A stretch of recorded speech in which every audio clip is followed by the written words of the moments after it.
கர்த்தருடைய நாம மகிமைப்படட்டும். சங்கீதங்களின் புஸ்தகம் 46:1 எடுத்துக்கொள்ளுவோம். தேவன் நமக்கு அடைக்கலமும் பலனும், ஆபத்து காலத்தில் அனுகூலமான துணையும் மாணவர் என்று வேதம் நமக்கு அழகாய் சொல்லுகிறதை பார்க்கிறோம்.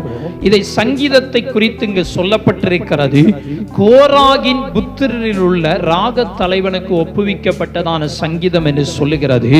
இந்த சங்கீதத்தை குறித்து நம்ம தியானித்தோம் என்று சொன்னால் நிறைய காரியங்கள் இருக்கிறது.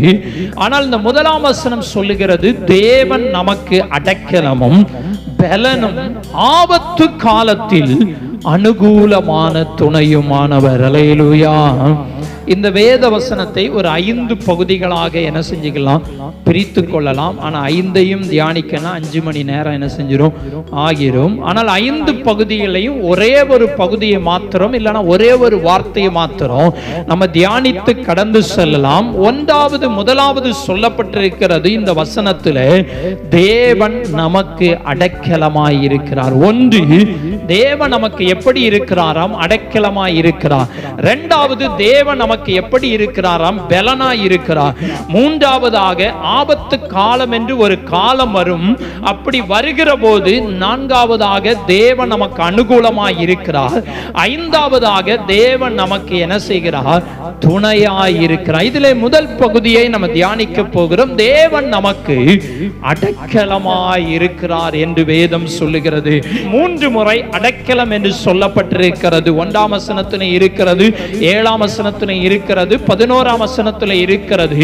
யாக்கோபின் தேவன் நமக்கு உயர்ந்த அடைக்கலமானவர் என்று வேதம் சொல்லுகிறது. நீங்களும் நானும் ஆராதிக்கிற தெய்வம் நமக்கு உயர்ந்த அடைக்கலமாய் இருக்கிறார் சொல்லப்பட்டிருக்கிறது.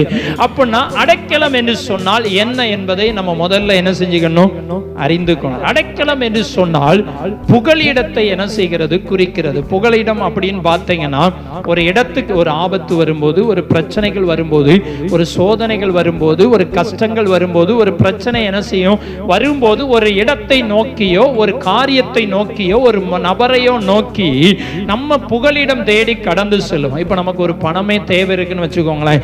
அப்போ நம்ம யாரையாவது நோக்கி என்ன செய்வோம், கடந்து செல்வோம். யார்த்தையாவது போய் வாங்கன்னு கடந்து செல்வோம்.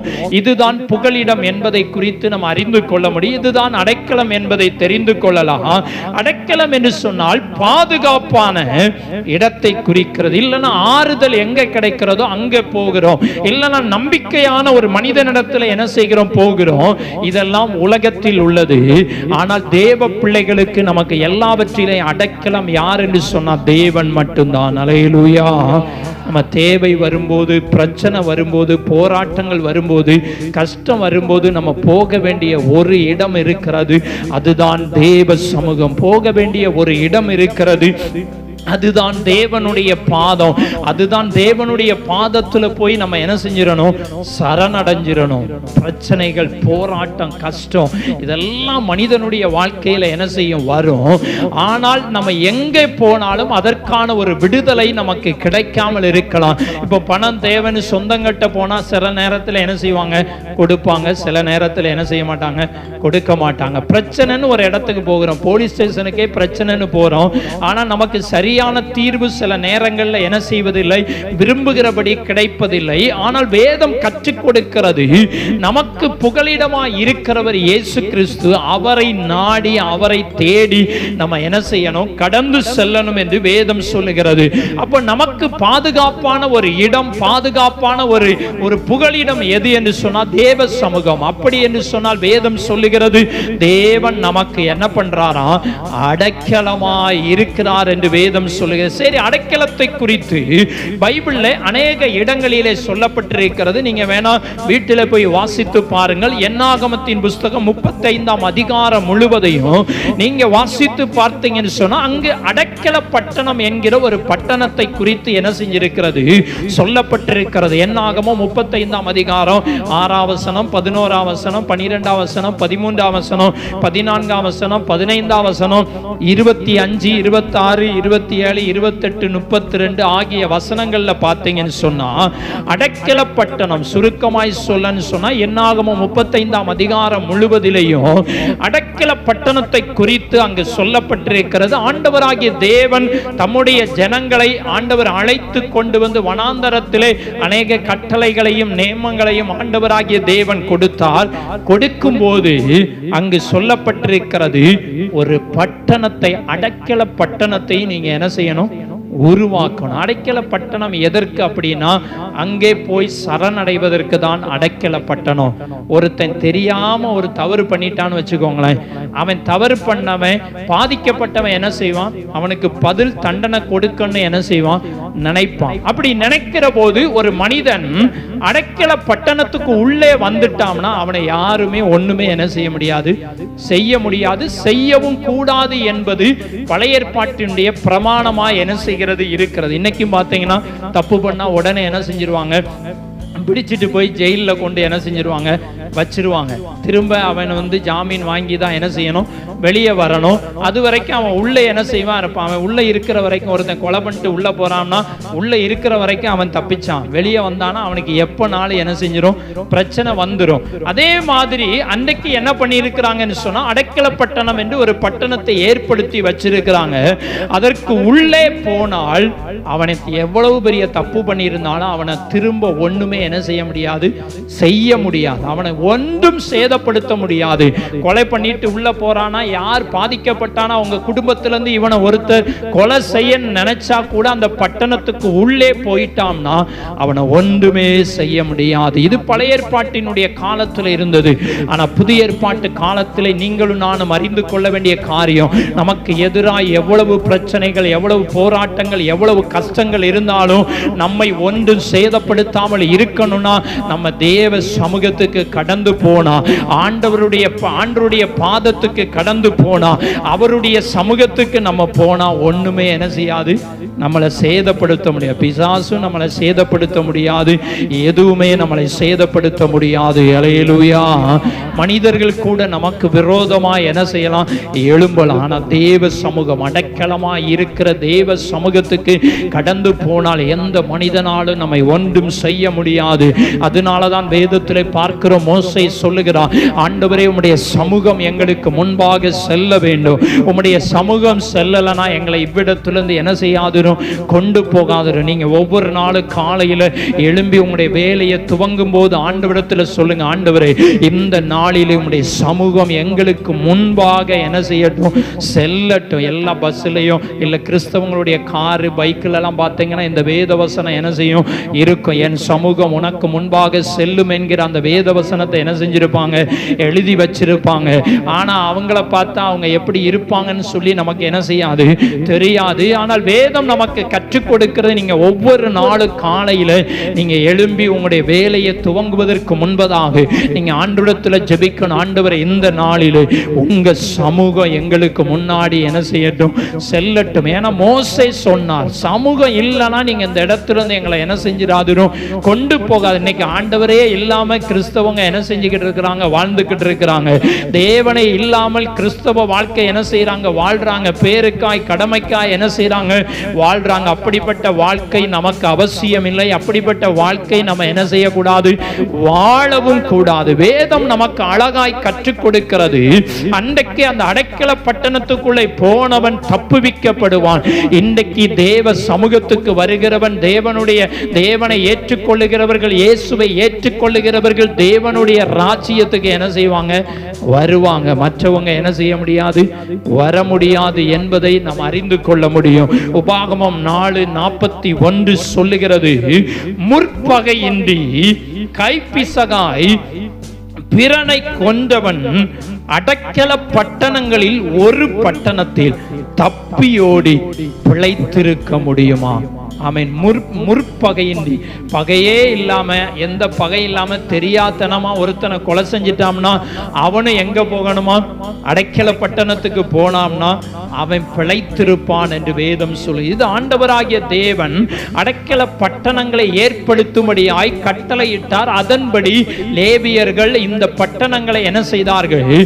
ஏற்படுத்தினார்கள். ஆசாரியர்கள் ஏற்படுத்தினார்கள். மோசே கொண்டு சொன்ன வார்த்தைகளை அங்கு ஏற்படுத்தினதை பார்க்க முடியும். இதெல்லாம் நம்ம பைபிள்ல தான் என்ன செய்து இருக்கு. நல்ல பைபிளை நீங்க வாஸ்து பார்த்தீங்கன்னா என்ன செய்யும் தெரியும். பைபிளை வாஸ்தவங்களுக்கு அடைக்கல பட்டணம்னா என்னன்னு சொல்லி நீங்க டீட்டெயிலா என்ன செஞ்சுக்கலாம், தெரிந்து கொள்ளலாம். வேதம் கற்றுக் கொடுக்கிறது.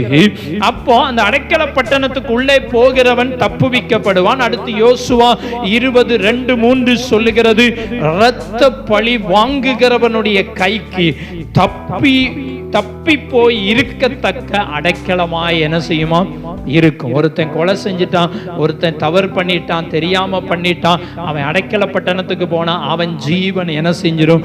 பாதுகாக்கப்படும். இன்றைக்கும் உலகத்துல நம்ம தெரியாம தவறு பண்றோம், பாவத்துல வாழ்ந்து கொண்டிருக்கிறோம். அவர்கள் இயேசுவின் இடத்துல வந்தாங்கன்னு சொன்னா அவனுடைய ஆத்துமா என்ன செய்யும்?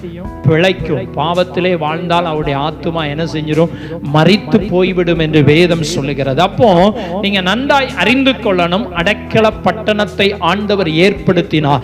இன்னைக்கு அப்படிப்பட்ட அடைக்கல பட்டணம் கிடையாது. இன்னைக்கு அடைக்கலம் நம்முடைய தேவன் மட்டும்தான். அதனாலதான் சங்கீதம் சொல்லுகிறது, தேவன் நமக்கு அடைக்கலமும் பலனுமாய் இருக்கிறார், ஆபத்து காலத்தில் அனுகூலமான துணையாய் இருக்கிறார் என்று வேதம் சொல்லுகிறது. அல்லேலூயா. அப்ப இன்னைக்கு நம்ம அடைக்கலம் தேடி நம்ம எங்க போறோம் என்பதை நம்ம என்ன செஞ்சுக்கணும்? அறிந்து கொள்ளலாம். இன்னைக்கு நமக்கு ஒரு தேவை, பிரச்சனை, கஷ்டம்னா நம்ம எங்க போறோம், யார்கிட்ட போறோம் என்பதை நம்ம தான் என்ன செஞ்சுக்கணும்? அறிந்து கொள்ளலாம். நம்முடைய நம்பிக்கையெல்லாம் கர்த்தர் மேலதான் என்ன செய்யணும்? இருக்கணும். வேதம் சொல்லுகிறது, கர்த்தரை நம்புகிறவனோ செழிப்பான். கர்த்தரை நம்புறவர்கள் மட்டும்தான் என்ன செய்ய முடியும்? ஆசீர்வதிக்கப்பட முடியும். வேலையோ பணத்தையோ பொருளையோ அல்ல இருக்கிற ஆஸ்திகளையோ நம்பி ஒருத்தர் வாழ்ந்தாலும் ஆசீர்வதிக்கப்படுவது ரொம்ப கடினம். இந்த கர்த்தரை மட்டும்தான் நம்பி இந்த உலகத்துல நம்ம வாழணும். சரி, அப்போ வேதம் சொல்லுகிறது கர்த்தர் நமக்கு அடைக்கலமாய் இருக்கிறார். பைபிள்ல இப்படிப்பட்ட அடைக்கல பட்டணங்கள் என்ன செய்தது? இருந்தது. சரி, அப்போ நமக்கு யார் அடைக்கலம்? இன்னைக்கு நமக்கு அடைக்கலம். இன்னைக்கு திருமணமானவங்க கணவர் அடைக்கலம், மனைவி அடைக்கலம், பிள்ளைகள் அடைக்கலம் சொல்லி நம்பி என்ன செய்வாங்க? இருப்பாங்க. ஆனா தேவ பிள்ளைகளுக்கு யார் அடைக்கலம் என்று சொன்னால் உபாகமம் 33:27 சொல்லுகிறது, அநாதி தேவனே உனக்கு என்ன செய்து அடைக்கலம். நமக்கு யாரு அடைக்கலமா? அநாதி தேவன். அநாதி தேவனை உனக்கு அடைக்கலாம். அநாதி, நானும் யோசித்து பார்த்தேன், அநாதினா என்னன்னு பார்த்தா, அப்ப அப்படி பைபிளை கொஞ்சம் அங்கங்க என்ன செய்து தேடி பார்த்தா, அநாதி என்று சொன்னால் நித்திய தேவன். என்ன தேவனா? நித்திய தேவன். நம்முடைய தெய்வம் நித்திய தெய்வம். ஏதோ ஒரு வருஷம் இருந்துட்டு திரும்ப காணாம போன தெய்வம் அல்ல. கொஞ்ச நாள் வாழ்ந்துட்டு அவர் இல்லாமல் போன தெய்வம் அல்ல. அவர் இன்றைக்கும் ஜீவிக்கிற தெய்வம். ஆங்கிலத்திலே சொல்லப்பட்டிருக்கிறது, அதாவது நித்திய தேவனை உன் அடைக்கலாம். எட்டர்னல் அப்படின்னா முடிவில்லாத தெய்வம், நித்திய தெய்வம். நீங்களும் நானும் ஆராதிக்கிற தெய்வம் அநாதி தேவன் என்று சொன்னார். அவர் நித்தியமான தேவன். அல்லேலூயா. அவர் மாறாத தேவன், அவர் ஜீவனுள்ள தெய்வம். அவர் நேற்றும் இன்றும் என்றும் மாறாதவராய் இருக்கிறார். நீங்களும் நானும் ஆராதிக்கிற தெய்வம் மாறி போகிற தெய்வம் அல்ல, இல்லாமல் போகிற தெய்வம் அல்ல, காணாமல் போகிற தெய்வம் அல்ல. ஆனால் நீங்களும் நானும் ஆராதிக்கிற தெய்வம். அவரை சிலுவையில் அறைந்தாங்க, அவரை கொலை செய்தாங்க, அவர் அப்படியே இல்லாம போனாரா? இன்றும் என்ன செய்கிறார்? ஜீவிக்கிறார். நம்முடைய தெய்வம் மரித்தேன் ஆனாலும் சதா காலங்களிலும் உயிரோடு இருக்கிறேன் என்று சொன்ன தெய்வம் அநாதி தேவனாய் அவர் இருக்கிறார். நித்திய தேவன், மீண்டும் வரப்போகிற தெய்வம். ஏதோ 2000 வருஷத்துக்கு முன்னாடி இந்த உலகத்தில் வந்தார், திரும்ப அதோடு அவருடைய வாழ்க்கை முடிந்து போனது, சரித்திரம் முடிந்து போனது அல்ல. இன்றைக்கும் அவருடைய கல்லறைகள் இருக்கிறது. அதே எருசலேம் தேசத்திற்கு அவர் மீண்டும் வரப்போகிறார். வேதம் சொல்லுகிறது, அவர் ஒலிவ மலையின் மேல் அவருடைய பாதங்கள் வந்து என்ன செய்யுமா? நிற்கும். அப்படி நிற்கிற போது அந்த ஒலிவமலை இரண்டாக பிளக்கும் என்று வேதம் சொல்லுகிறது. எங்கிருந்து எடுத்துக்கொள்ளப்பட்டாரோ அங்கே மீண்டும் வரப்போகிறார். நான் ஏற்கனவே சொல்லி இருக்கிறோம், ஆராய்ச்சி பண்ணினவர்கள் ஒலிவமலைக்கு கீழே யாருமே என்ன செய்ய வேண்டாம், எதுவும் கட்ட வேண்டாம், அது ஒரு நாள் இரண்டா என்ன செய்ய போதும் பிளக்க போகிறது என்று சொல்லி இருக்கிறார்கள். ஏனென்று சொன்னால் இயேசு சீக்கிரம் வரப்போகிறார். அவர் மீண்டும் அவர் எங்கிருந்து போனார் அங்கே வரப்போகிறார். எருசலேமுக்கு அவருடைய பாதங்கள் ஒலிவமலையிலே வந்து நிற்கும் என்று வேதம் சொல்லுகிறது. அதற்கான அடையாளங்கள் தீவிரமாய் நடந்து கொண்டிருக்கிறது. அப்ப நீங்களும் நானும் ஆராதிக்கிற இயேசு ஜீவிக்கிற தெய்வம் மீண்டும் வரப்போகிறார். அவர்தான் நமக்கு அடைக்கலமாய் இருக்கின்ற தெய்வத்தை நீங்க பிடிச்சுக்கொள்ளணும். நம்ம வாழ்க்கையில எனக்கு ஒரு தேவை, எனக்கு ஒரு பிரச்சனைனா நான் யார்கிட்டையும் போய் நிற்க முடியாது. நான் தேவனை தான் என்ன செய்யணும், பிடிக்கணும். உங்க வாழ்க்கையில ஒரு பிரச்சனை போராட்டம்னா ஊழியக்காரர்கிட்ட ஜோமனை சொல்லலாம், அதை பத்தி பிரச்சனை இல்லை. ஆனா நீங்க தேவ சமூகத்துல என்ன செய்யணும், போய் கடந்து போய் அப்பா நீங்க தான் அடைக்கிறேன்னு சொல்லி இருக்கிறீங்க, நீங்க தான் புகலிடம் சொல்லி இருக்கிறீங்க, நீங்க தான் எங்களுக்கு உதவி செய்யணும் கேட்கும் போது கர்த்தர் நிச்சயமாய் உதவி செய்வா. வேகமாய் அடுத்து நீங்க பார்த்தீங்கன்னா யாருக்கு ஆண்டவர் அடைக்கலமாய் இருப்பார். முதல்ல நம்ம பார்த்தோம் யார் நமக்கு அடைக்கலம் என்று சொன்னா அநாதி தேவன். அடுத்தவர் யாருக்கு அடைக்கலமா, எல்லாருக்கும் அடைக்கலமா இருப்பாரா, எல்லாருக்கும் உதவி செய்வாரா அப்படி என்று சொல்லி நீங்க வேதத்தை தியானித்து பார்த்தோம் என்று சொன்னால் சங்கீதங்களின் புஸ்தகம் 9, 9, 10 சொல்லுகிறது, சிறுமைப்பட்டவனுக்கு கர்த்தர் என்ன செய்யறாரா, அடைக்கலமாய் இருக்கிறார். யாருக்கு கர்த்தர் அடைக்கலம்? பணக்காரங்களுக்கு அடைக்கலமா, அல்லனா கோடீஸ்வரங்களுக்கு அடைக்கலமா, இல்லனா எந்த பிரச்சனை இல்லாம வாழுகிறவங்களுக்கு அடைக்கலமா அப்படின்னு பார்த்தீங்கன்னா வேதம் சொல்லுகிறது சிறுமைப்பட்டவனுக்கு தான் கர்த்தர் என்ன செய்கிறாரா, அடைக்கலமா. சிறுமனா யாரு, கஷ்டப்படுறவங்க பாரப்படுறவங்க, அவங்களுக்கு யார் அடைக்கலம்? ஆண்டவர் தான். இன்னைக்கு நிறைய நேரத்தில் ஐயோ நான் கஷ்டப்படுறோமே, நாங்க எங்களுக்கு உதவி செய்ய யாரும் இல்லைன்னு நம்ம நினைக்கலாம். அப்படி நினைக்கவே வேண்டாம். உங்களுக்கு உதவி செய்வதற்கு, நமக்கு உதவி செய்வதற்கு ஆண்டவர் என்ன செய்கிறார், இருக்கிறார். நம்ம வாழ்க்கையில் அநேக சோதனைகள் நம்ம வரலாம், பிரச்சனைகள் வரலாம். ஆனா எல்லாவற்றிலையும் நமக்கு அடைக்கலம் யார் என்று சொன்னா தேவன் மட்டும்தான், இயேசு கிறிஸ்து மட்டும்தான். அவர் மிக முக்கியமாக யாருக்கு அடைக்கலமாய் இருக்கிறார் என்று சொன்னால் சிறுமைப்பட்டவனுக்கு, கஷ்டப்படுறவங்களுக்கு, நொந்தவங்களுக்கு, எல்லாமையில இருக்கிறவங்களுக்கு ஆண்டவர் தான் என்ன செய்யுது, அடைக்கலாம். இன்னைக்கு நம்ம வேற எதையும் நம்பி வாழக்கூடாது. உலகத்துல நம்ம பைபிள்ல சொல்லப்பட்டிருக்கிறது யாரையுமே என்ன செய்யக்கூடாதான், நம்பக்கூடாது. நாசியில சுவாசமுள்ள மனிதனை யாரையும் நீங்க என்ன செய்யக்கூடாது, நம்பக்கூடாது. அவங்க எல்லாருமே என்ன செஞ்சிருவாங்க, மாறிடுவாங்க. எல்லாருமே செய்யறவாங்க, செய்யாம என்ன செஞ்சிருவாங்க, விட்டுருவாங்க. நாம் மனிதரை நம்பக்கூடாது, கர்த்தரை நம்பணும்.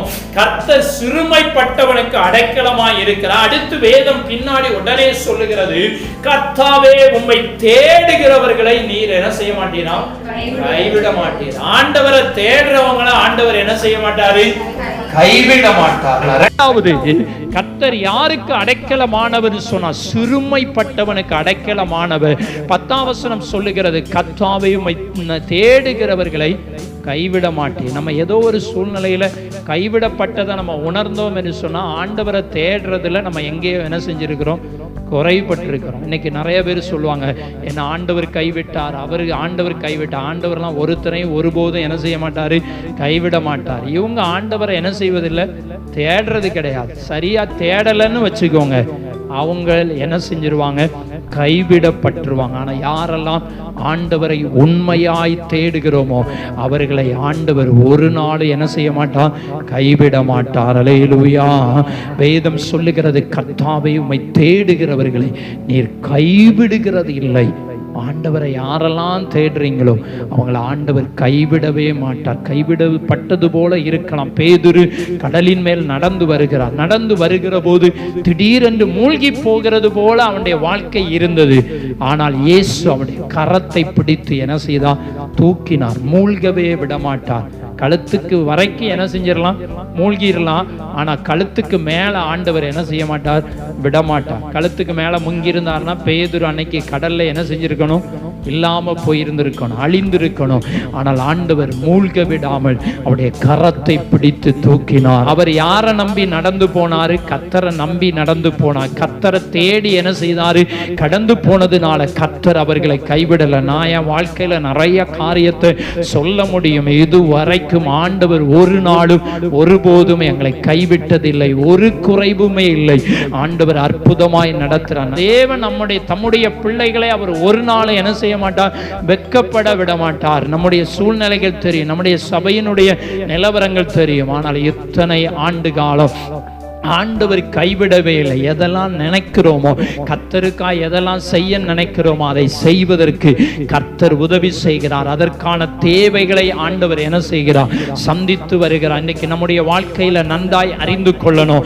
நீங்க கர்த்தரை தேட தேட தேட உங்களை ஆண்டவர் ஒரு நாளும் கைவிடவே மாட்டார். வேதம் சொல்லுகிறது, சிறுமைப்பட்ட மனிதனுக்கு கர்த்தர் அடைக்கலமாய் இருக்கிறார். சங்கீதம் 9:9 சொல்லுகிறது. சங்கீதம் 14:6 சொல்லுகிறது, சிறுமைப்பட்டவனுக்கு கர்த்தர் அடைக்கலம். சிறுமைப்பட்ட எல்லா மனிதனுக்கும் கர்த்தர் அடைக்கலமாய் இருக்கிறார்.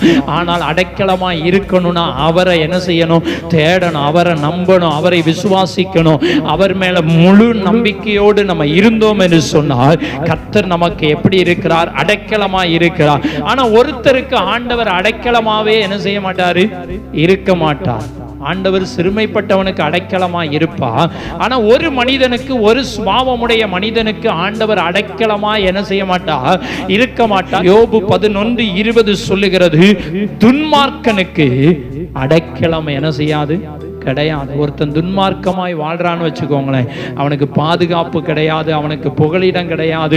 துன்மார்க்கம்னா என்ன? வேதம் நமக்கு கற்றுக் கொடுக்கிறது. துன்மார்க்கனுடைய ஆலோசனையில் நடவாமலும், பாவிகளுடைய வழியிலும் நில்லாமலும், பரியாசக்கார உட்காரும் இடத்தில் உட்காராமலும் என்று வேதம் சொல்லுகிறது. அப்ப துன்மார்க்கமான ஜீவியம் செய்த மனிதர்களோடு, துன்மார்க்கமாய் வாழுகிற சுபாவமுடையவர்களோடு நாமும் சேரக்கூடாது. அவங்களுடைய கிரியை நமக்கு என்ன செய்யக்கூடாது? வரக்கூடாது. துன்மார்க்க என்று சொன்னா தேவன் அருவருக்கிற, தேவன் வெறுக்கிற காரியங்களை செய்கிற எல்லா மனிதனும் துன்மார்க்கன். அந்த துன்மார்க்கமான மனிதனுக்கு, துன்மார்க்கமான ஜீவியம் செய்கிறவனுக்கு அடைக்கலமே என்ன செய்யாதான்? கிடையாது. அவனுடைய அடைக்கலம் எல்லாம் ஒளிந்து போகும் என்று சொல்லப்பட்டிருக்கிறது. அப்ப தேவ பிள்ளைகள் நம்ம நன்றாய் அறிந்து கொள்ளணும். துன்மார்க்கமாய் வாழுகிற மனிதனுடைய வாழ்க்கையில பாதுகாப்பு என்ன செய்யாது? கிடையாது. என்னைக்குனாலும் அவனுக்கு பெரிய பிரச்சனை என்ன செஞ்சிடும்? வரும். கர்த்தரை தேடலனாலும் பாதுகாப்பு என்ன செய்யாது? கிடையாது. ஏன்னா பைபிள் சொல்லுகிறது, கர்த்தாவை தேடுகிறவர்களை நீர் ஒரு நாள் வெட்கப்பட விட மாட்டீர், கைவிட மாட்டீர். இன்னைக்கு நிறைய சூழ்நிலைகள்ல இன்றைக்கு கைவிடப்பட்ட நிலைமையில இருப்பதற்கு காரணம் என்னன்னா, அவங்க கர்த்தரை தேடல. நிறைய ஆசீர்வாதங்கள் தடைப்பட்டிருக்கிறது. அதற்கு காரணம் தேட வேண்டிய விதத்துல என்ன செய்யணும்? தேடணும். தேடினா மட்டும்தான் அங்க ஆசீர்வாதம் வரும் என்று வேதம் சொல்லுகிறது. அப்போ ஆண்டவர் முதல்ல நம்ம பார்க்கிறோம், யாருக்கு கர்த்தர் அடைக்கலம் என்று சொன்னா சிறுமைப்பட்டவனுக்கு. யாருக்கு கர்த்தர் அடைக்கலமா இருக்க முடியாதுன்னு சொன்னா துன்மார்க்கனுக்கு. அடுத்து பார்த்தீங்கன்னா யாருக்கு ஆண்டவர் அடைக்கலமாய் இருக்கிறார் என்று சொன்னா சங்கீதம் 28:8 சொல்லுகிறது, அபிஷேகம் பண்ணினவனுக்கு கர்த்தர் அரணான அடைக்கலமாய் இருக்கிறார். அபிஷேகம் எவ்வளவு முக்கியம் என்பதை நீங்கள் என்ன செய்யணும்? அறிந்து கொள்ளணும். வேதம் சொல்லுகிறது, அபிஷேகம் பண்ணினவனுக்கு தான் அரணான அடைக்கலம். நம்ம அபிஷேகம் பண்ணப்பட்ட தேவ பிள்ளைகளா இருந்தாதான் நமக்கு அடைக்கலம் உண்டு. இல்லைன்னா அபிஷேகம் இல்லைன்னா அடைக்கலம் இல்லை. சிறுமைப்பட்டவனுக்கு அடைக்கலம். இரண்டாவது, அபிஷேகம் பண்ணப்பட்டிருக்கணும். கஷ்டப்படுகிற தேவ பிள்ளைகளா இருப்போம் என்று சொன்னா அவர்களுக்கு தேவன் எல்லாவற்றிலையும் அரணாய் இருக்கிறார், பாதுகாப்பாய் இருக்கிறார், அவர்களுக்கு உதவி செய்கிறார். இரண்டாவதாக அபிஷேகம் பண்ணப்பட்ட தேவ பிள்ளைகளாய் இருக்கணும். நம்ம ரட்சிக்கப்பட்டு எத்தனை வருஷம் ஆச்சு அப்படின்னா பெருமையா சொல்லுவோம், நான் இத்தனை வருஷம் என்ன செஞ்சிருச்சு? ஆயிருச்சு. அப்போ அபிஷேகம் நம்மகிட்ட இருக்கான்னு கேட்டா என்ன செய்யாது? சிலருடைய வாழ்க்கையில அபிஷேகம்னா என்ன அப்படின்னா எங்களுக்கு என்னன்னே என்ன செய்யாது? தெரியாதுன்னு சொல்லுவாங்க. ஆனால் பைபிள் சொல்லுகிறது அபிஷேகம் ஒரு மனிதனுக்கு இருந்தா மட்டும்தான் அவன்தான் அடைக்கலமாய் இருக்க முடியும். அவனுக்கு தான் அடைக்கலம். அபிஷேகம் இல்லைன்னா பாதுகாப்பு இல்லை. நீங்க உலக வாழ்க்கையும் சரி, நீங்கள் ஆவிக்குரிய வாழ்க்கையும் சரி, அபிஷேகம் ஒரு மனிதனுக்கு ரொம்ப ரொம்ப முக்கியம். உலகத்துல பாவத்தை ஜெயிப்பதற்கு அபிஷேகம் முக்கியம். சரியான வழியில நடத்தப்படுவதற்கு அபிஷேகம் முக்கியம். இன்றைக்கு சரியான தீர்மானங்களை எடுப்பதற்கு ஆவியானவர் ரொம்ப முக்கியம். அடுத்து பரலோக ராஜ்யத்துக்கு போனாலும் அபிஷேகம் நமக்கு என்ன செய்து முக்கியம். வேதம் சொல்லுகிறது அவர் வந்து பாவத்தை குறித்து, நீதியை குறித்து, நியாய தீர்ப்பை குறித்து உலகத்தை என்ன செய்வான்? கண்டித்து உணர்த்தும். அபிஷேகம் இல்லைன்னு வச்சுக்கோங்க, கண்டிக்கப்படவே முடியாது. கண்டிச்சாலும் அவங்கள என்ன செய்யாது? பிடிக்காது. அபிஷேகம் இல்லைன்னு வச்சுக்கோங்களேன், இப்போ நானே உங்களை கண்டிக்கன்னு வச்சுக்கோங்க, அபிஷேகம் இருந்தால் மட்டும்தான் நீங்கள் அதை என்ன செய்ய முடியும்? ஏற்றுக்கொள்ள முடியும். அபிஷேகம் இல்லைன்னு வச்சுக்கோங்க, உங்களால் ஏற்றுக்கொள்ள முடியாவே என்ன செய்யாது? முடியாது. ஏன்னா வேதம் சொல்லுகிறது அபிஷேகம் தான் ஒரு மனிதனை சரியா என்ன செய்யும்? நடத்தும். அபிஷேகம் தான் ஒரு மனிதனை என்ன செய்யும்? சீர்படுத்தும். அவரை உணர்த்தும் போது அதை கீழ்ப்படியன்னா அபிஷேகம் இருந்தால் மட்டும்தான் என்ன செய்ய முடியும்? கீழ்ப்படிய முடியும். இதை செய்யாதீங்க அப்படின்னு சொன்னா அபிஷேகம், ஞாயிற்றுக்கிழமை வேலைக்கு போகாதீங்கன்னு சொன்னா கீழ்ப்படியணும்னா அபிஷேகம் இருந்தால் மட்டும்தான் என்ன செய்ய முடியும்? கீழ்ப்படிய முடியும். ஞாயிற்றுக்கிழமை ஃபங்க்ஷன் வீட்டுக்கு போகாதீங்கன்னு சொன்னா அபிஷேகம் இருந்தால் தான் என்ன செய்ய முடியும்? கீழ்ப்படிய முடியும். ஞாயிற்றுக்கிழமை நீங்க இதை செய்யாதீங்க, அதை செய்யாதீங்க, ஒரு நாள் தான் ஒழுங்கா வாரம், அதையும் என்ன செஞ்சிருந்தோம்? விட்டுட்டோம்னா நம்ம என்ன செய்வோம்? நம்ம என்னதான் ஆண்டவரை விட்டு தலைகீழ நின்று சம்பாத்தியம் பண்ணாலும் அங்க ஓட்ட பையில போட்ட மாதிரி என்ன செஞ்சிடும்? போயிடும். அப்படி போய்கிட்டு இருக்கு அப்படின்னு நீங்க யோசித்து பார்த்தீங்கன்னா போய்கிட்டு தான் இருக்கு. என்ன ஞாயிற்றுக்கிழமை வேலைக்கு போய் சம்பாத்தியம் பண்ணி என்ன வச்சிருக்கோம் அப்படின்னு பார்த்தா ஒண்ணுமே என்ன செய்யாது? கிடையாது. அப்போ கொஞ்சம் யோசித்து பாருங்க. இன்னைக்கு ஆண்டவரை தேடுகிற பிள்ளைகள் அபிஷேகம் இருந்தால் கீழ்ப்படிவார்கள். ஏன்னா பைபிள் சொல்லுகிறது கீழ்ப்படுகிறவர்களுக்கு தந்தருளின ஆவி என்று வேதம் சொல்லுகிறது. கீழ்ப்படுகிறவர்களுக்கு தந்தருளின பரிசுத்த ஆவியே சாட்சி என்று வேதம் சொல்லுகிறது. கீழ்ப்படிதல் இல்லை அப்படின்னா ஒரு சபையில் ஒரு விசுவாசிக்கு சரியான சத்தியத்துக்கு சும்மா துருபதேசம்லாம் வரும், அதுக்கெல்லாம் நம்ம என்ன செய்ய முடியாது?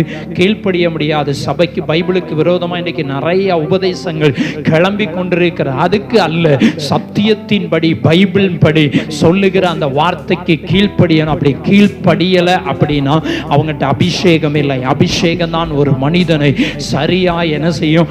வழி நடத்தும். நான் ஊழியத்துக்கு வந்த புதுசுல ஒரு இடத்துக்கு என்ன பண்ணிட்டேன், நான் கூட்டத்துக்கு போயிட்டேன். ஆராதனை நடத்துறதுக்கு ஒருத்தர் கூப்பிட்டாங்க, போயிட்டேன். நான் ஒருத்தர் கீழே இருக்கும்போது அந்த ஊழியக்காரர் என்னை தேடி இருக்கிறாரு.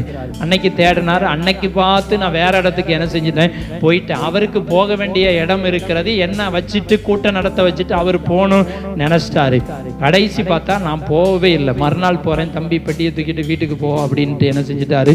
சொல்லிட்டாரு. பாஸ்டர் மன்னிச்சுக்கோங்க மன்னிச்சுக்கோங்கன்ட்டு சொன்னேன். அவர் கேட்குற மாதிரியே இல்லை.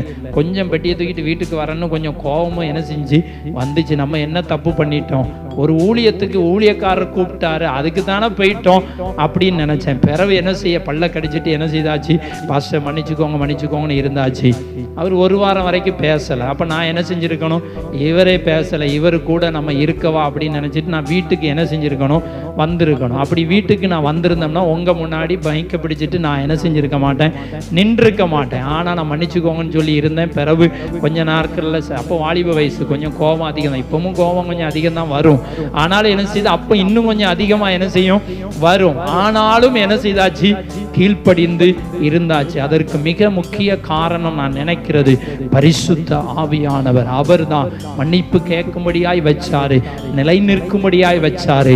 அவர் அந்த ஊழியக்காரர் இந்த உலகத்தை விட்டு கடந்து போனாலும் நம்ம இந்த ஊழியத்தை என்ன செய்கிறோம்? அவர் வயதினால கடந்து போனா நம்ம ஊழியத்தை செய்கிறோம். ஏனென்று சொன்னால் தேவ பிள்ளைகள் நன்றாய் அறிந்து கொள்ள வேண்டும், அபிஷேகம் ஒரு மனிதனுக்கு இருந்தால் மட்டும்தான் அவன் சரியாய் நடத்தப்பட முடியும். அபிஷேகம் பண்ணினவனுக்கு தான் ஆண்டவர் அரணான அடைக்கலமாய் இருக்க முடியும் என்று சங்கீதம் 28:8 அழகாய் என்ன செய்கிறது? சொல்லுகிறது. அப்போ தேவ பிள்ளைகள் அறியணும். முதலாவது நமக்கு அடைக்கலம் யார் என்று சொன்னார், அநாதி தேவன் அடைக்கலம். இரண்டாவது யாருக்கு தேவன் அடைக்கலமாய் இருக்கிறார், சிறுமைப்பட்டவனுக்கு அடைக்கலமாய் இருக்கிறார். மூன்றாவதாக யாருக்கு அடைக்கலம், அபிஷேகம் பண்ணினவனுக்கு அடைக்கலம் என்று வேதம் சொல்லுகிறது. அடுத்து நீங்க பார்த்தீங்க என்று சொன்னால் வேதம் சொல்லுகிறது எப்போதெல்லாம் தேவன் நமக்கு அடைக்கலமாய் இருக்க முடியும், எப்போதெல்லாம் நமக்கு ஆண்டவர் அடைக்கலமாய் இருக்க முடியும். உண்மையாய் கர்த்தரை ஆராதிக்கிறவர்கள், உண்மையாய் தேடுகிறவர்கள், உண்மையாய் கர்த்தருக்கென்று வாழுகிறவர்கள், அவரை ஆராதிக்கிறவருடைய வாழ்க்கையில எப்போல்லாம் தேவன் அடைக்கலமாய் இருப்பார் என்று சொன்னால் எரேமியா தீர்க்கதரிசன புஸ்தகம் 17:17 சொல்லுகிறது, தீங்கு நாளில் நீரே என் அடைக்கலம். ஒரு தீங்கு நாள் வருகிறது, ஒரு பிரச்சனைகள் வருகிறது, ஒரு போராட்டங்கள் வருகிறது. இந்த நாள் நமக்கு தீங்கான நாள் என்று நினைக்கிற போது கர்த்தர் தான் நமக்கு அடைக்கலமாய் இருக்கிறார், புகலிடமாய் இருக்கிறார்.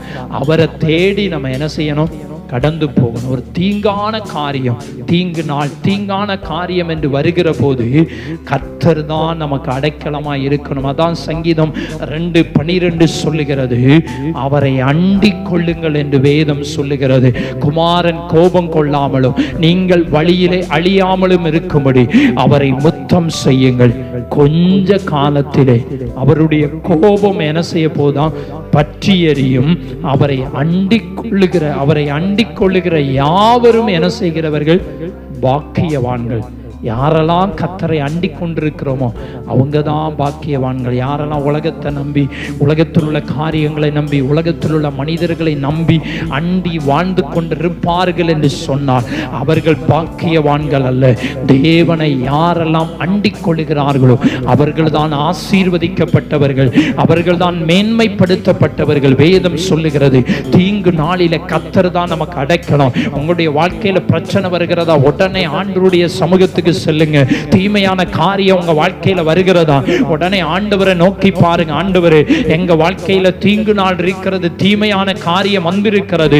நீங்க தான் சொல்லி இருக்கிறீங்களே தீங்கு நாளிலே நீர்தான் அடைக்கலம் என்று சொல்லப்பட்டிருக்கிறது போல, அப்பா நீங்க தான் எங்களுக்கு என்ன செய்யுங்க, அடைக்கலமா இருங்க என்று அவரை என்ன செய்யுங்க, நோக்கி கூப்பிடுங்க. நீங்க ஜெபிக்கும் போது வேத வசனத்தை சொல்லி என்ன செய்யுங்க, அதிகமாய் ஜெபம் பண்ணுங்க. ஏன்னா அந்த வேத வசனம் தான் நம்மை பலப்படுத்தும். வியாதி நேரத்தில், கஷ்டத்தின் நேரத்தில், பிரச்சனையின் நேரத்தில் இந்த வசனத்தை சொல்லி ஜெபிக்கும் போது ஆண்டவரால் நமக்கு மறுப்பு சொல்லவே என்ன செய்யாது, முடியாது. ஏன்னா பைபிள்ல எழுதி இருக்கலாம், இந்த வாக்குத்தத்தம்லாம் நமக்கு சுதந்திரிக்க கூடியது, இதெல்லாம் நமக்கானது என்பதை நம்ம சொல்லி சொல்லி சொல்லி ஜெபிக்கிற போது கர்த்தர் நிச்சயமாய் உங்களை என்ன செய்வார், பலப்படுத்துவார். அவரை அண்டிக் கொள்ளுகிறவர்கள் பாக்கியவான்கள். இன்னைக்கு நம்ம யாரை அண்டி இருக்கிறோம், யாரை நம்பி இருக்கிறோம், யாரை சார்ந்து இருக்கிறோம்? கணவன் மனைவியை, மனைவி கணவனை சார்ந்திருப்பது நல்லது தான். பிள்ளைகள் பெற்றோரை, பெற்றோர்கள் பிள்ளைகளை சார்ந்திருப்பது நல்லது. இதை எல்லாவற்றை காட்டிலும் நம்ம சார்ந்திருக்க வேண்டியது கர்த்தர் மட்டும்தான். அவரை நம்பி அவரை சார்ந்து நம்ம இருந்தால் நிச்சயமாக ஆண்டவர் நமக்கு என்ன செய்வார், உதவி செய்வார் என்று வேதம் சொல்லுகிறது.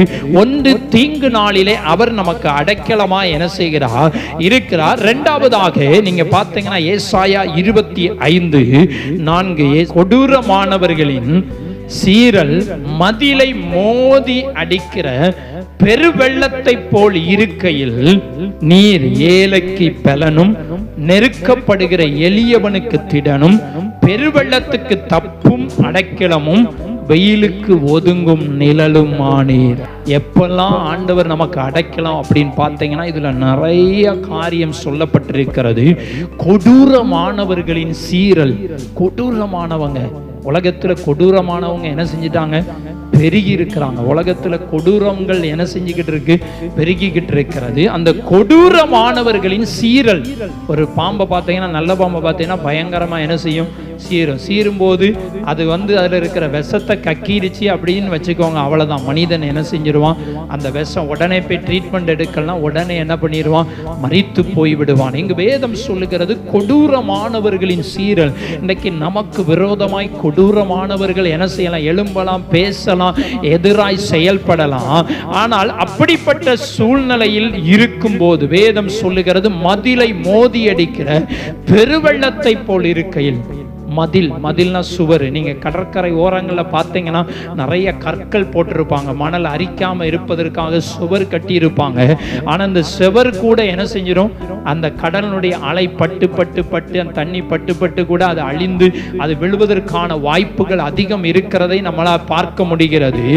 ஆனால் அதே போல மோதி அடிக்கையிலும் ஏழைக்கு பலனாய் இருக்கிறேன், நெருக்கப்படுகிற எளியவனுக்கு திடனாய் என்ன செய்கிறேன் இருக்கிறேன், பெருவெள்ளத்துக்கு தப்பும் அடைக்கலமாய் என்ன செய்து இருக்கிறேன். பெருவெள்ளத்துல ஒரு மனுஷன் என்ன செய்ய முடியாது, விழுந்தவன் தப்ப முடியாது. ஆனால் அப்படிப்பட்ட சோதனைகள், வெள்ளத்தை போன்ற கஷ்டங்கள் நம்முடைய வாழ்க்கையில மோதி அடிக்கிற ஒரு அனுபவங்கள் வந்தாலும் கர்த்தர் தான் நமக்கு அடைக்கலம். சுருக்கமா சொல்ல, எப்படிப்பட்ட பிரச்சனைகள், எப்படிப்பட்ட சோதனைகள், எப்படிப்பட்ட கஷ்டங்கள் வந்தாலும் அவர்தான் நமக்கு அடைக்கலமாய் இருக்கிறார், நிழலாய் இருக்கிறார் என்று வேதம் சொல்லுகிறது. அப்போ நீங்களும் நானும் ஆராதிக்கிற தெய்வம் சும்மா ஏதோ கடமைக்காக இருக்கிறவர் அல்ல, அவர் ஜீவனுள்ள தெய்வம். எத்தனை பேருக்கு புரியுது அப்படின்னு சொல்லி எனக்கு தெரியல. புரிந்து இந்த வேத வசனத்தை நீங்க பிடிச்சு கொண்டீங்கன்னா உங்க வாழ்க்கையில பிரச்சனைகள், கஷ்டங்கள், போராட்டம் வரும்போது இந்த வசனத்தை வச்சு ஜெபிக்கும் போது கர்த்தர் உங்களுக்காய் என்ன செய்வார், இறங்குவார், உங்களுக்காய் அற்புதம் செய்வார். என வாக்குத்தத்தம் ஒரு நாடு பொய்யாய் போகிறது இல்லை.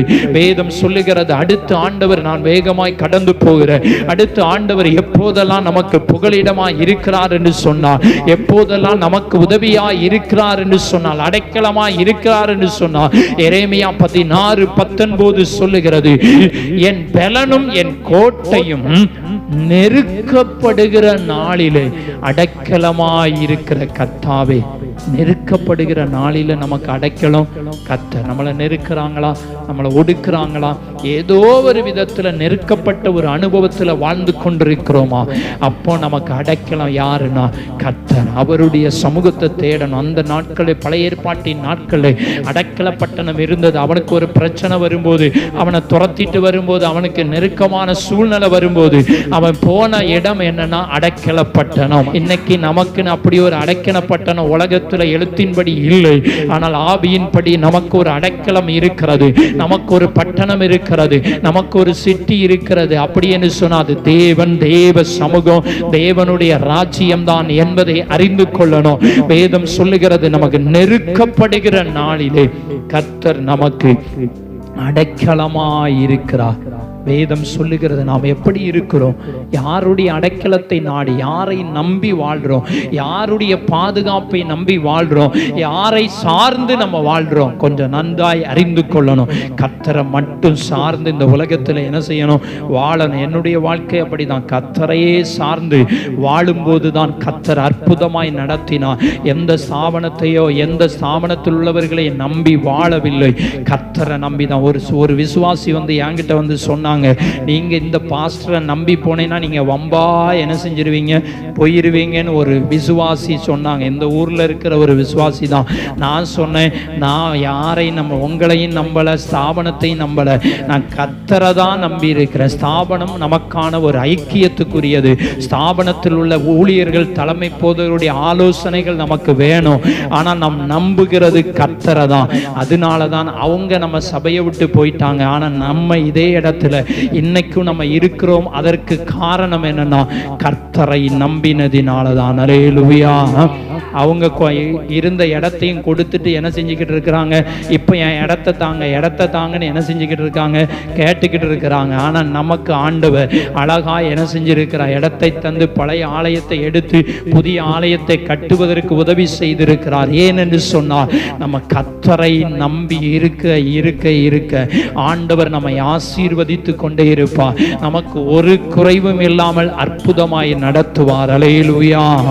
ஏனென்று சொன்னால் நாம் நம்ப வேண்டிய ஒருவர், நம்ம அடைக்கலம் தேடி கடந்து போக வேண்டிய ஒருவர், அவர்தான் இயேசு கிறிஸ்து. அது எந்த சூழ்நிலையா இருந்தாலும், எப்படிப்பட்ட நெருக்கமான அனுபவம் நம்ம வாழ்க்கையில இருந்தாலும், நம்ம அவரையே என்ன செய்யுங்க, அண்டிக் கொள்ளணும். அவர்தான் அடைக்கலம். வேற எதையும் நம்பாதீங்க, எதையும் சார்ந்து இருக்காதீங்க. கர்த்தரையே மட்டும் நம்ம சார்ந்து இருக்க நம்ம ஒரு நாள் வெட்கப்பட்டு போக மாட்டோம். ஒரு நாள் நம்ம தலை குனிந்து விட கர்த்தர் விடவே மாட்டார். நம்மை உயர்த்துகிற தெய்வம் என்பதை நம்ம அறிந்து கொள்ளணும். கடைசியாக நீங்க பார்த்தீங்கன்னு சொன்னா, அப்படி நாம் அவரிடத்தில் வருகிற போது நமக்கு என்ன கிடைக்கிறது? ஆண்டவர் அடைக்கலாம், ஆண்டவர் என்று போறாங்க. நிறைய பேர் சொல்லுவாங்க, இவங்க ஆண்டவர் இயேசுன்னு சொல்லி தேடிட்டு போறாங்க, எந்த நேரமும் சர்ச்சைக்கு போறாங்க, ஜெபம் பண்ண போறாங்க, இவங்களுக்கு என்னதான் கிடைக்க போகுதுன்னு சொல்லி என்ன செய்வாங்க? சொல்லுவாங்க. வேதம் சொல்லுகிறது, ரூத் 2:12 சொல்லுகிறது, இஸ்ரவேலின் தேவனாகிய கர்த்தருடைய செட்டைகளின் கீழ் அடைக்கலமாய் வந்த உனக்கு அவராலே என்ன கிடைக்கிறதா? நிறைவான பலன் கிடைக்கும். வேதம் சொல்லுகிறது, நிறைவான பலன் என்ன செய்யுமா? கிடைக்கும். ரூத் 2:12 சொல்லுகிறது நிறைவான பலம். யாரை குறித்து இந்த சம்பவம்லாம் நமக்கு தெரியும். ரூத் நகோமியினுடைய சம்பவம், மாமி மருமகளுடைய சம்பவம் அங்கு சொல்லப்பட்டிருக்கிறது. ஆனால் அவள் என்ன செய்தால்? தன்னுடைய மாமியை பின்பற்றி வந்தாள். கடைசியில் அவளுக்கு நடந்த காரியம் என்ன? அடுத்து மாமியை மட்டுமல்ல, முதல்ல தேவனை பின்பற்றி வந்த, உம்முடைய தெய்வம் என்னுடைய தெய்வம் என்று சொல்லி என்ன செய்தா? சொன்னா. இவங்க மோவாப் தேசத்தில் இருந்தவர்கள், அவர்களுடைய தெய்வம் வேறு. ஆனால் நகோமியை பின்பற்றி வந்துட்டு சொன்னா, உம்முடைய தெய்வம் என்னுடைய தெய்வம் என்று சொல்லி சொன்னார். அந்த தெய்வத்தின் இடத்துல செட்டைகளின் கீழே அடைக்கலமாய் வந்தபடியினால அவளுக்கு நிறைவான பலன் கிடைத்தது. இப்ப நம்ம ஆண்டவருடைய அடைக்கலத்துக்குள்ளே, அவருடைய புகலிடத்துக்குள்ளே, அவரை நம்பி அவரை சார்ந்து நாம் வந்திருக்கிற போது நமக்கு என்ன கிடைக்கும்? நிறைவான பலன் என்ன செய்யும்? கிடைக்கும். நிறைவான பலனை ஆண்டவர் தருவார். என் பலன் சொல்லி இருக்கலாம், அல்லனா ஆசீர்வாதம் சொல்லி இருக்கலாம். நிறைவான பலன், முழுமையான ஆசீர்வாதத்தை ஆண்டவர் என்ன செய்வாரு? தருவார். அதே போல இந்த ரூத்தினுடைய வாழ்க்கையில நடந்தது. அவங்க சந்ததியில தான் இயேசு கிறிஸ்து என்ன செய்தாரு? பிறந்தார் என்று வேதம் சொல்லுகிறது. அல்லேலூயா. மோவாப்பின் சந்ததியில தான் இயேசு கிறிஸ்து வந்தார். ரூத் யாரு? மோவாப்பின் தேசத்திலே வாழ்ந்தவள், அங்கே இருந்தவள். ஆனால் அவருடைய சந்ததியில ரூத்தை, போவாசை அங்க திருமணம் செய்து அவங்க சந்ததியில தான் இயேசு கிறிஸ்து பிறந்தார் என்று இங்க மத்தேயு எழுதின சுவிசேஷத்தில் என்ன செய்ய முடியும்? வாசிக்க முடியும். அந்த சந்ததி தாவீதின் சந்ததியாக மாற்றப்பட்டதை பார்க்கிறோம். அப்ப தேவ பிள்ளைகள் நன்றாய் அறிந்து கொள்ள வேண்டும். நிறைவான பலன் இயேசு பிறப்பதற்கு ஒரு வழியாய் இருந்தால். யாரு? வேண்டாம் என்று ஒதுக்கப்பட்டவள், அவன் கணவனை இழந்தவள். இவள் என்ன செய்தார்? இயேசுவை தேவனை சொந்த இரட்சகராய் ஏற்றுக்கொண்டார். இஸ்ரவேலின் தேவனுடைய செட்டைகளுக்கு கீழே அடைக்கலமாய் வந்தார், பாதுகாப்புக்குள்ளே வந்தார். அந்த செட்டைக்கு கீழே வந்ததினால அவனுக்கு நிறைவான பலன் என்ன செய்தது? திருமணமும் ஆனது. நல்ல பணக்காரரை திருமணம் செய்தார். அடுத்து அவங்களுடைய சந்ததியில இயேசு கிறிஸ்துவை என்ன செய்தார்? பிறந்தார் என்று வேதம் சொல்லும். அப்ப இயேசுவை நம்பி அவரை அடைக்கலம் தேடி வந்த ஒருவரையும் ஆண்டவர் என்ன செய்ய மாட்டார்? கைவிட மாட்டார். அவர்களுக்கு நிறைவான பலனை கொடுப்பார், முழுமையான ஆசீர்வாதத்தை கொடுப்பார் என்று வேதம் சொல்லுகிறது. வெளிப்படுத்தல் 3:10 சொல்லுகிறது, சோதனை காலம் வரப்போகிறது, அந்த காலத்திலே தப்பும்படிக்கு நான் உங்களை என்ன செய்வேன்? காப்பேன். சோதனை காலம் என்று ஒரு காலம் என்ன செய்ய போது? வரப்போகுது. அதிலிருந்து தேவன் நம்ம என்ன செய்வான்? பாதுகாப்பா. யாரை பாதுகாப்பா? அவருடைய செட்டைக்கு கீழே இருக்கிறவங்க, அவருடைய அடைக்கலத்தில் இருக்கிறவங்க, அவரையே சார்ந்து இருக்கிறவர்களை அவர் பாதுகாப்பார். இன்னைக்கு நாம் யாரை நம்பி இருக்கிறோம், யாரை சார்ந்து வாழ்ந்து கொண்டிருக்கிறோம் என்பதை நாம் அறிந்து உலகத்தில் வாழுவோம். கர்த்தர் நம்மை ஆசீர்வதிப்பார். நாம் ஒரு சில நிமிடங்கள் யோசித்து பார்ப்போம், நாம் சிந்தித்து பார்ப்போம். நாம் எப்படி இருக்கிறோம்? நமக்கு அடைக்கலம் நிறைய இருக்கிறது. சொந்தக்காரங்க நம்ம அடைக்கலம் தேடி போகலாம், அல்லனா நம்முடைய குடும்பத்தில் உள்ளவங்களை அடைக்கலம் தேடி போகலாம், நான் யாரையும் நம்பி போகலாம். ஆனால் இங்க ஆண்டவர் சொல்லுகிறார், நானே உனக்கு அடைக்கலம், நானே உனக்கு கேடகம். ஒரு வார்த்தையை மட்டும்தான் தியானித்து இருக்கிறோம், அடைக்கலம். தேவன் நமக்கு அடைக்கலம். வேற எதுவுமே அடைக்கலம் கிடையாது. நீங்க அடைக்கலம் நம்பிக்கிட்டு இருக்கிறதெல்லாம் நமக்கு அடைக்கலம் கிடையாது. நிரந்தரம்னு நினைச்சுக்கிட்டு இருக்கிறதெல்லாம் நமக்கு நிரந்தரம் கிடையாது. இன்னைக்கு நிரந்தரம் இல்லாத உலகத்துல, புகலிடம் இல்லாத உலகத்துல, அடைக்கலம் இல்லாத உலகத்துல நம்ம வாழ்ந்து கொண்டிருக்கிறோம். ஆனால் கர்த்தர் தான் நமக்கு அடைக்கலம். யார் நமக்கு அடைக்கலம்? அநாதி தேவனை உனக்கு அடைக்கலம். அநாதி தேவன் என்று சொன்னார். அவர் நித்தியமான தேவன், அழியாதவர், அல்பாவும் ஒமேகவுமான தேவன், ஆதியும் அந்தவுமான தேவன். அவர் துவக்கமும் முடிவும் இல்லாதவர். அவருக்கு முடிவும் கிடையாது, துவக்கமும் கிடையாது. அப்படிப்பட்ட தெய்வம் அவர். முடிவில்லாத தெய்வம், நித்தியமான தெய்வம். அவர் தான் நமக்கு அடைக்கலம். உலகத்துல சொந்தங்களோ, கணவனோ, மனைவியோ, பிள்ளைகளோ, பெற்றோர்களோ நிரந்தரம் எல்லாம் சொல்ல முடியாது. ஆனா நிரந்தரமான நித்தியமான தெய்வம் இயேசு. அவர் தான் நமக்கு அடைக்கலம். அவர் சிறுமைப்பட்டிருக்கிறீர்களா? உங்களுக்கு அவர் தான் அடைக்கலம். அவரை நம்பி போங்க. அபிஷேகம் பண்ணப்பட்டவர்களுக்கு அவர் தான் அடைக்கலம். அபிஷேகம் இருக்கணும். அபிஷேகம் பண்ணினவனுக்கு தான் அவர் அடைக்கலமா இருக்கிறார். துன்மார்க்கனுடைய அடைக்கலம் எல்லாம் கொஞ்ச நாள் தான். துன்மார்க்கம் எங்கேயாவது போய் கொஞ்ச நாள் வேணா அடைக்கலமா இருக்கலாம். ஆனா அது எல்லாமே ஒளிந்து போகும் என்று வேதம் சொல்லுகிறது.